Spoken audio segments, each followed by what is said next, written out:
अभी आप देख रहे होंगे कि हमारे देश के जो अन्नदाता हैं, किसान हैं, वो धरना दे रहे हैं और उन्हें रोकने के लिए दिल्ली पुलिस जितने भी बॉर्डर हैं सारे पे बैरिकेडिंग कर दी है। तो आपका क्या विचार है इस पर, क्या कहना चाहेंगे कि उन्हें रोकना चाहिए या धरना देना चाहिए अच्छे से? नहीं, दिल्ली पुलिस की मुस्तैदी बहुत अच्छी हाँ। है, पहले से सीखा है इन्होंने और इस बार वो पूरी लठ वठ के साथ तैयार हैं। हाँ। जो वो कहते हैं ना कि पत्थर का जवाब, वो हाँ। सॉरी ईंट का जवाब पत्थर से देना पत्थर से जानते हैं। देंगे। अगर वो उधर से ईंट फेंक रहे तो इधर से पत्थर कैसे फेंकना है। हाँ। और यहाँ तो वैसा चल रहा है कि भैया जब वो पत्थर फेंकते हैं तो हमारे दिल्ली पुलिस या हरियाणा पुलिस के जवान हाँ। आंसू गैस के गोले से जवाब देते हैं, हाँ। क्योंकि उनका हश्र भी ऐसा होना ही चाहिए। हम्म। मान लीजिए आप जिस तरह से दिल्ली के लोगों या हरियाणा के लोगों को परेशान कर रहे हैं, आम हाँ। जनता को परेशान कर रहे हैं, तो आम जनता को परेशान करके आप कौन सा लाभ लेना चाहते हैं? आप कहते हैं हम किसान हैं, आप किसान हैं, आप अन्नदाता हैं, आप लोगों के पेटों को भरने का काम करते हैं, हाँ। लेकिन आप सड़क पे राह पे चल रहे लोगों की परेशानी का सबब बन रहे हैं। ना ही एम्बुलेंस जा पा रही है, ना ही सारी की सारी व्यवस्थाएं रुकी पड़ी है, सारा रोड जाम है। करनाल बाईपास को जाके देखिए, पूरा का पूरा रोड रोक दिया गया है। आदमी को जिसको जाना है वो बिल्कुल पैदल जा रहा है, किसी के पास कोई सुविधा ही नहीं है। तो गलत है, और इस गलत के साथ पुलिस वाले जो कर रहे हैं उनके साथ सही कर रहे हैं, उनको रोकना चाहिए। आपको दिक्कत है सरकार से, आप सरकार से बात कीजिए। सरकार, लेकिन राजनीतिकरण करना है इसका, वो कहीं से जायज नहीं है। आप राजनीतिकरण करते हैं, चुनाव के टाइम आपको याद आता है 2022 से भी पहले कि भैया चुनाव है, चुनाव के समय हम जो है उत्तर प्रदेश में सरकार को रोक देंगे, लेकिन क्या हुआ? उत्तर प्रदेश में 2017 के मुकाबले ज्यादा वोट देने का काम किया, ज्यादा वोट देने का काम किया। आप फिर वही रोकने का काम कर रहे हैं। फिर 2019 से फिर मोदी सरकार ज्यादा वोटों से जीतेगी, ज्यादा मतों से जीतेगी। देखिए, किसान की बात कर रहे हैं, एमएसपी की आप बात कीजिए। 2013-14 के मुकाबले 2023-24 में आप देखिए तो एमएसपी में केंद्र सरकार लगभग 20 से 24 फसलों पर एमएसपी देने का काम करती है, और लगभग कम से कम ये 20 गुना 30 गुना ज्यादा एमएसपी 13-14 के मुकाबले अब देने का काम कर रही है सरकार। ऐसा नहीं है। सरकार किसानों को पहले ये देखिए, 2013-14 से पहले किसान की स्थिति क्या थी? आए दिन फांसी लगाने का काम करते थे, आए दिन ये खबरें आती थी कि आज किसान ने आत्महत्या कर लिया, आज किसान ने ये कर लिया। लेकिन अब वैसे वो खबरें ही बंद हो गई, खबरें नहीं आती, क्योंकि किसान को एक जो मोदी सरकार ने किसान को जो एक स्टैंड करने का काम किया, किसान को खड़ा करने का काम किया, किसान को आत्मनिर्भर बनाने का काम किया है। तो इस कई योजनाएं मोदी सरकार ने किसानों के लिए दी है, यहाँ तक कि उनको सहायता करने के लिए 6,000 रुपए सालाना किसानों को दे रही है। अब आप किसान और जमींदार में फर्क समझिए।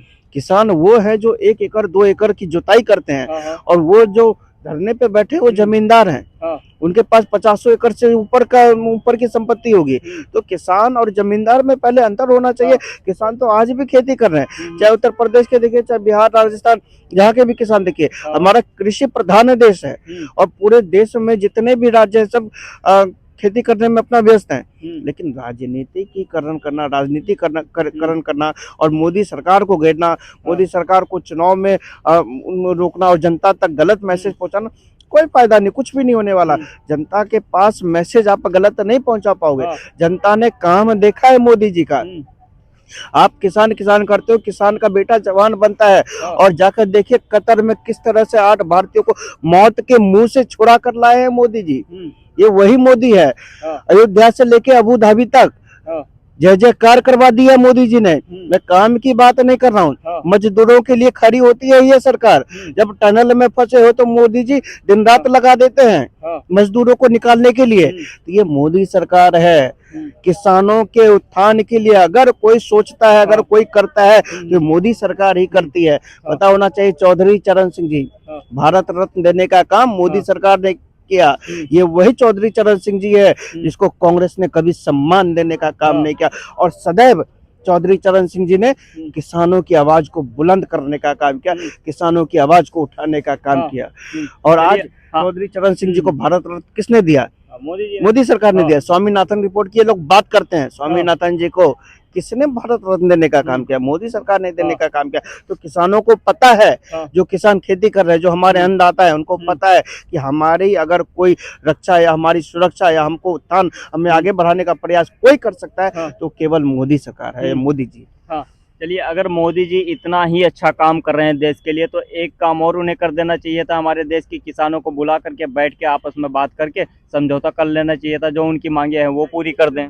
बिल्कुल, बैठ के ही समझौता हो सकता है, बैठ के बातचीत हाँ। से ही हल निकल सकता है। लेकिन हम बातचीत तो नहीं करेंगे, पहले हमारा करो, हम नहीं तो रोड पे निकल गए। कल को अगर ऐसा प्रदर्शन करके कोई कहे कि हमको अलग देश, जैसे अभी कुछ दिन पहले आपने सुना होगा, कर्नाटक में उप मुख्यमंत्री के भाई कह रहे हमको अलग देश चाहिए, तो कुछ लोग आ जाए और कहे कि नहीं हम धरना प्रदर्शन करेंगे, हमको अलग देश चाहिए, तो क्या इसकी मंजूरी दे दी जाए? क्या सरकार कमजोर है?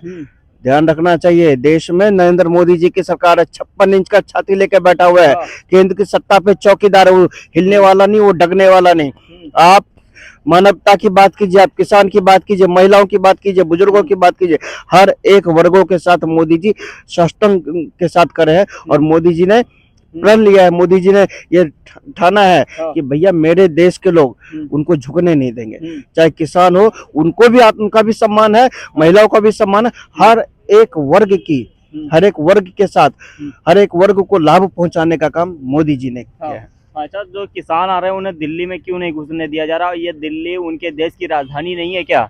देखिए, दिल्ली में घुसने नहीं दिया जा रहा, आप राशन लेके आएंगे। आपके एक तरफ कांग्रेस के लोग कहते हैं कि देश में 80 करोड़ लोग गरीब हैं, उनको राशन देने का काम कर रही है, एक तरफ किसान 6-6 महीने का राशन लेके आते हैं। ये अपनी कथनी और करनी में फंस जाते हैं। आपको करना क्या, चुनाव के समय एक माहौल बनाना है मोदी सरकार के खिलाफ, क्योंकि न्याय यात्रा से काम नहीं हुआ, भारत जोड़ो यात्रा विफल रही, अब ये सारी यात्राएं विफल रही, इंडी गठबंधन का जो खेल था वो विफल रहा, सारे अल्टी मार रहे हैं, पलटी मार रहे हैं, सब भाग रहे छोड़ के, बड़ा नाम सोचा था इंडिया, लेकिन सब कुछ खेला मोदी जी ने खत्म कर दिया। मोदी जी के विकास के पैमाने ने सबको धराशाही करने का काम किया। अब इनके पास एक हथियार बचा कि आंदोलन जीवी आंदोलन करो और किसान को मंगाओ, तभी हम सत्ता में आ सकते हैं।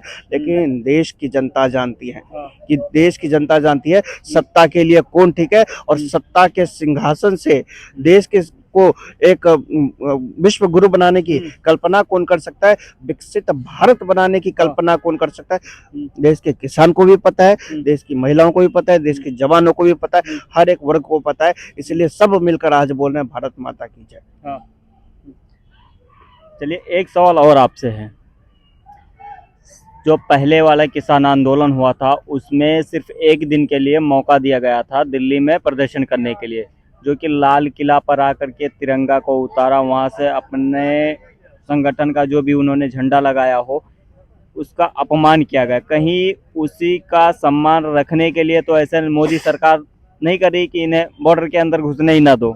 बिल्कुल है ही, बिल्कुल है। क्या हुआ था लाल किले में, देखा था ना कि देश का झंडा किस तरह से उतार दिया गया था। तो यही चीज, और वैसे भी देश का झंडा की बात नहीं, देश का झंडा आपने उतारा, देश के सम्मान के साथ अपमान करने का काम किया। अब बात आती है, आप ठीक है, आपको सरकार से बात करनी चाहिए, अपनी बात रखिए, अपनी आवाज रखिए। आपको एमएसपी पे चाहिए, कितना एमएसपी दे रही है, 2013-14 से पहले क्या था और 2013-14 के बाद का क्या माहौल है, ये आपको बताना चाहिए। जनता को भी रखना चाहिए, किसानों को भी रखना चाहिए, और किसानों को जो सुविधाएं केंद्र सरकार दे रही है इस पर भी बात करनी चाहिए। किसानों को सरकार क्या सुविधाएं दे रही है, चाहे आज मृदा जांच केंद्र, आपको पता होगा मिट्टी जांच करवाने का काम भी 2014 के बाद सरकार ने किया कि आप अपने खेत की मिट्टी की जांच करवाओ और अपने खेत का स्वास्थ्य जानो क्या है, उसमें उर्वरक क्षमता कितनी है। तो सारी योजनाएं और कृषि वैज्ञानिक पहल के तहत मोदी जी ने सारी व्यवस्था की तो है। अब ऐसा तो नहीं कि 10 साल में सब कुछ ठीक हो जाए, 70 साल में देश को गड्ढे में डालने का काम किया और आप सोच रहे 10 साल में हम सब कुछ ठीक कर दे, ऐसा है क्या? है 10 साल में हम 10 साल में हम कश्मीर से लेके चांद तक हम पहुंच गए, अयोध्या से लेके अबू धाबी तक हम राम जी का नाम हो रहा है। और आज विश्व की अर्थव्यवस्था को देखिए, 11वें नंबर से 5वें नंबर पे पहुंचाने का काम किया, हर एक सेक्टर को छूने का काम किया। और भारत एक तीव्र गति से बढ़ती हुई अर्थव्यवस्था है। अब इतना सब कुछ हुआ 10 साल में, और भी चाहते हैं कि हमको तुरंत हो जाए। सोचना चाहिए किसानों को कि मोदी सरकार के खिलाफ हम अगर आग बबूला कर रहे हैं तो क्या हम उसी दौर में जाना चाहते हैं जहां किसान बदहाल रहे?